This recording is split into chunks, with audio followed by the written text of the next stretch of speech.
Bonjour à tous et bienvenue à Catch Club. On se retrouve pour les résultats de SmackDown du 16 septembre 2022 et honnêtement j'ai adoré le show hier soir.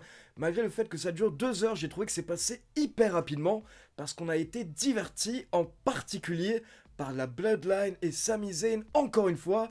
Et en plus on a eu le droit à un petit retour surprise. Donc c'est parti, SmackDown démarre avec l'entrée de Logan Paul. Et pour info, Logan Paul avait une grande annonce à faire hier soir.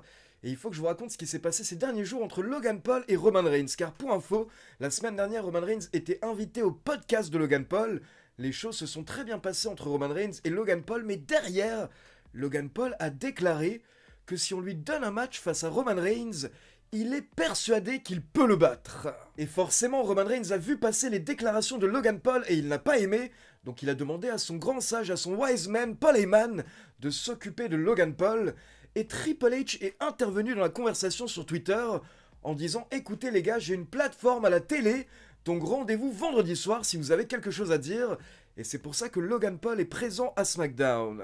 Donc Logan Paul monte sur le ring et il nous dit qu'il a fait une connerie, il a dit quelque chose de stupide. Mais en même temps, on voit que Logan Paul n'a pas peur et directement, il nous annonce qu'il organise une conférence de presse le lendemain, donc le samedi 17 septembre, à 21h30 heure française, et il challenge Roman Reigns, il souhaite que Roman Reigns soit présent à cette conférence de presse qui aura donc lieu ce soir, ce samedi soir. Mais là, directement, Logan Paul est interrompu par quelqu'un que nous n'avions pas vu depuis SummerSlam. Il s'agit de Paul Heyman qui est de retour avec la Bloodline, c'est-à-dire les Usos, Solo Sikoa et le bon vieux Sami Zayn. Et directement lors de ce segment, on comprend pourquoi est-ce que Paul Heyman est de retour, car là on semble se diriger vers un potentiel Logan Paul contre Roman Reigns, mais du coup il faut nous builder ce match. Et hier soir, Paul Heyman a fait le taf en nous rappelant le passé de Logan Paul, le fait que c'est un boxeur qui a notamment affronté l'un des meilleurs boxeurs de tous les temps, Floyd Mayweather, et en plus Logan Paul a tenu le coup face à Mayweather. Donc hier soir, Paul Heyman nous a buildé Logan Paul en quelques minutes. Mais Paul Heyman nous dit que là, la boxe, etc., il n'en a rien à faire. Ce qui l'intéresse, c'est qu'apparemment Logan Paul veut challenger son client. Et donc là, Logan Paul dit qu'il a simplement annoncé une conférence de presse. Il ne comprend pas de quoi la Bloodline a peur. Et il demande à Paul Heyman s'ils ont peur que Logan Paul challenge Roman Reigns pour le titre Undisputed. Et Logan Paul nous dit que logiquement, Roman Reigns devrait l'exploser, mais qui sait ? Peut-être que Logan Paul est capable de placer le bon coup au bon moment et de mettre Roman Reigns KO. Et donc Logan Paul demande à Paul Heyman qu'est-ce qui se passerait s'il bat Roman Reigns pour le titre Undisputed. Mais Paul Heyman répond qu'avec des si on peut refaire le monde. Puis il nous dit que maintenant c'est l'heure de s'occuper de Logan Paul et il demande à Solo Sikoa de monter sur le ring. Mais là d'un coup on a Sami Zayn qui monte également sur le ring et qui intervient. Et donc Sami Zayn demande à Solo Sikoa de quitter le ring car il va gérer les choses lui-même. Puis Sami Zayn dit également à Paul Heyman qu'il n'est peut-être pas la bonne personne pour gérer cette situation avec Logan Paul et que Roman Reigns aurait dû laisser Sami Zayn gérer. Et là on peut voir que Paul Heyman n'apprécie pas du tout mais il dit « Ok, vas-y Sami, occupe-toi de Logan Paul ».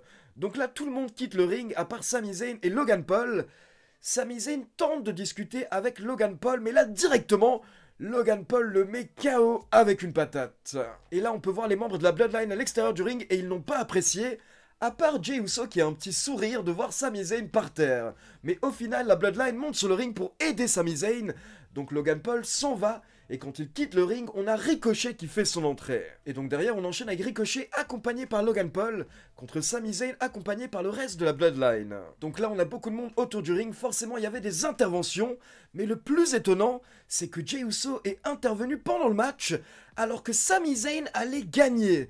Donc au lieu d'aider Sami Zayn, Jey Uso a empêché Sami Zayn de remporter le match. Et là, forcément, Sami Zayn s'est énervé, il est sorti du ring, il a confronté Jey Uso.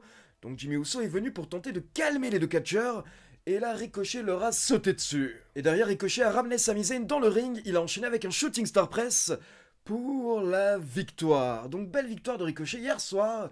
Et encore une fois, on voit que ça ne fonctionne pas du tout entre Jey Uso et Sami Zayn. Et donc après le match, la Bloodline veut se venger sur Logan Paul et Ricochet qui sont dans le ring. Forcément, ils ont l'avantage, ils sont à 4 contre 2. Mais d'un coup, on a Madcap Moss qui sort de nulle part avec une chaise et qui fait fuir la Bloodline. Et donc pour info, un peu plus tard, on aura un match pour le titre nord-américain de NXT avec le champion Solo Sikoa qui affrontera Madcap Moss. Ensuite, on a une petite vignette hebdomadaire de Karrion Kross, donc toujours assez dark, Comme d'habitude, Karrion Kross qui s'en prend à Drew McIntyre, il le critique et il nous dit que la semaine dernière, il l'a exécuté publiquement et il va continuer de faire souffrir McIntyre semaine après semaine. Puis on enchaîne avec les Maximum Male Models, donc on retrouve Max et Maxime Dupri dans le ring. Et là, pour info, au début de son speech, Max Dupri a fait une petite référence à LA, puis il s'est arrêté d'un coup comme s'il pensait à quelque chose. Donc clairement, encore une fois, la WWE qui nous tease la potentielle transformation de Max Dupri en LA Knight. Et donc derrière, Max et Maxime nous ont présenté Massey et Mansoir, qui venaient nous dévoiler la nouvelle collection Back to School. Mais là, alors qu'ils étaient sur la rampe, Massey et Mansoir ont été attaqués et démolis par Braun Strowman. Et là, Strowman s'est amusé avec Massey et Mansoir jusqu'à l'entrée de Chad Gable. Chad Gable qui était là pour distraire Braun Strowman, car pendant ce temps, il s'est fait attaquer par derrière par Otis. Donc là, on a une grosse bagarre dans le ring, Strowman tente de se défendre, mais Otis réussit à lui porter un power slam très impressionnant. Et là, Otis et Chad Gable en profitent pour sortir du ring, mais pendant ce temps, Strowman se relève directement, comme si au final la prise ne lui avait rien fait. Donc encore une fois hier soir, la WWE qui nous build Braun Strowman comme un monstre. Ensuite, nous avons Damage Control qui fait son entrée pour une petite promo, mais elles sont rapidement interrompues par Raquel Rodriguez, qui était très énervée hier soir car elle nous explique que Damage Control a blessé sa coéquipière Aliyah lors de leur match lundi à Raw. Du coup, Raquel Rodriguez veut se venger et on enchaîne directement avec un match face à Bayley. Et forcément, Dakota Kai et Io Sky sont intervenus plusieurs fois lors du match, et donc elles ont distrait l'arbitre, elles ont attaqué Raquel Rodriguez, et au final, ça a permis à Bayley de porter son finisher, le Rose Plant, pour la victoire, mais malgré tout, Raquel Rodriguez a été protégée car en fait elle était dans un 3 contre 1. Et attention, après le match, nous avons Damage Control qui continue de s'acharner sur Raquel Rodriguez, mais là, nous avons Shotzi qui sort de nulle part et qui vient sauver Raquel Rodriguez. Donc face turn de Shotzi hier soir lors de SmackDown. Et Michael Cole nous explique que clairement quand on voit Shotzi, on comprend que les catcheuses en coulisses n'en peuvent plus de Bayley et ses coéquipières. Ensuite, on passe en coulisses et on retrouve Kayla Braxton pour une interview de Ronda Rousey par rapport à son match face à Liv Morgan lors de Extreme Rules. Et justement, Liv Morgan intervient, elle demande à Kayla Braxton de partir car elle veut être en tête-à-tête avec Ronda Rousey. Et là, Liv Morgan dit qu'elle n'a jamais vu quelqu'un raconter autant de la merde que Ronda Rousey de toute sa vie. Liv Morgan nous rappelle qu'elle a battu Ronda Rousey 2 fois, mais elle sent que Ronda Rousey ne la respecte toujours pas. Et Ronda Rousey confirme en effet qu'elle ne respecte absolument pas Liv Morgan. Donc Liv Morgan dit qu'elle va mériter ce respect, et là elle demande une stipulation pour le prochain pay-per-view. Elle souhaite que son match face à Ronda Rousey soit un Extreme Rules match, donc en gros un match hardcore, et Ronda Rousey accepte. Donc première stipulation officielle pour le pay-per-view Extreme Rules, et directement à la fin du segment, on repasse dans l'arène, et on a Drew McIntyre qui est sorti de nulle part et qui est sur la table des commentateurs, et il a un message pour Karrion Kross, il lui demande d'arrêter de se cacher et de venir l'affronter. Donc ça avance tranquillement entre Karrion Kross et McIntyre, et les deux vont sûrement se péter la gueule à Extreme Rules. Puis on retourne en coulisses et on retrouve la Bloodline, donc les Usos, Solo Sikoa et Sami Zayn, juste avant le match de Sikoa face à Madcap Moss. Donc Solo Sikoa s'apprête à faire son entrée, le reste de la Bloodline veut l'accompagner, mais là Solo Sikoa arrête les Usos, et il dit à Jey Uso que ce soir Jey Uso n'est pas en forme, il n'a pas bien géré les choses lors du match de Sami Zayn. Donc il dit à Jey Uso et à Jimmy Uso de rester en coulisses. Ce soir, Solo Sikoa va se débrouiller tout seul, mais il demande tout de même à Sami Zayn de l'accompagner. Donc là, c'est énorme et on peut voir clairement que Jey Uso est saoulé, alors que Sami Zayn est ravi, parce qu'on a Solo Sikoa qui a demandé à ses frères de rester en coulisses, et à la place, il préfère que Sami Zayn vienne avec lui. Donc Solo Sikoa fait son entrée avec un Sami Zayn dansant de très bonne humeur, et surtout, encore une fois, un Sami Zayn qui a été utile, qui s'est sacrifié pour la Bloodline, car à la fin du match, alors que Solo Sikoa était en mauvaise position, il a été sauvé par Sami Zayn, qui l'a tiré à l'extérieur du ring. Donc là, Madcap Moss a pété un câble, il a commencé à courir après Sami Zayn, jusqu'au moment où il s'est pris un super kick de Solo Sikoa, puis Solo Sikoa a terminé le travail avec un Uranage pour la victoire. Donc encore une fois, hier soir, Sami Zayn a parfaitement fait le taf et les commentateurs nous précisent même qu'à l'heure actuelle, le meilleur membre de la Bloodline, le MVP de la Bloodline, c'est Sami Zayn.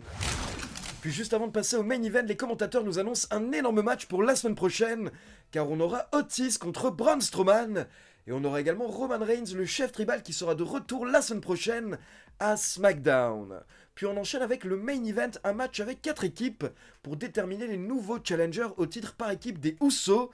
Et à la base, le match qui était annoncé, c'était le New Day contre les Street Profits, contre Los Lotarios, contre la Alpha Academy.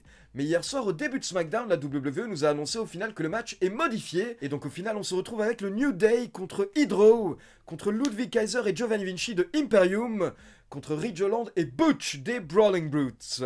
Et petite précision pour ceux qui me demandent des infos par rapport aux Viking Raiders, il faut savoir qu'hier soir avant le main event, Michael Cole nous a précisé que malheureusement Eric s'est blessé lors du match entre les Viking Raiders et le New Day il y a quelques semaines, et donc Eric va être absent indéfiniment. C'est pour cette raison qu'on ne voit plus les Viking Raiders depuis 2-3 semaines. Et donc par rapport au main event, on a eu un des meilleurs matchs par équipe de ces derniers mois du côté de la WWE et de SmackDown. Les 4 équipes étaient à fond pendant tout le match, et à la fin on avait Imperium qui avait porté sa Imperium Bomb. Donc on pensait que Ludwig Kaiser et Giovanni Vinci allaient remporter le match, mais au dernier moment, Ridge Holland est sorti de nulle part, il s'est débarrassé d'Imperium, et c'est lui qui a réussi à effectuer le tombé pour la victoire. Donc les Brawling Brutes, Ridge Holland et Butch sont les nouveaux challengers au titre par équipe des Usos. Donc bon, pourquoi pas, parce que Ridge Holland, Butch et Sheamus sont super divertissants ces dernières semaines, mais je pense que personne ne croit réellement en une victoire des Brawling Brutes face aux Usos. Donc à mon avis, ça va être une petite rivalité de transition jusqu'à ce qu'on ait la vraie rivalité qu'on attend tous, les Usos contre Kevin Owens et Sami Zayn. Donc voilà, c'est tout pour les résultats de SmackDown, et maintenant comme d'habitude c'est à vous, n'hésitez pas à me laisser vos avis dans les commentaires, et n'oubliez pas de liker la vidéo, de vous abonner à la chaîne et de cliquer sur la petite cloche pour être informé de la sortie des prochaines vidéos. Ciao tout le monde!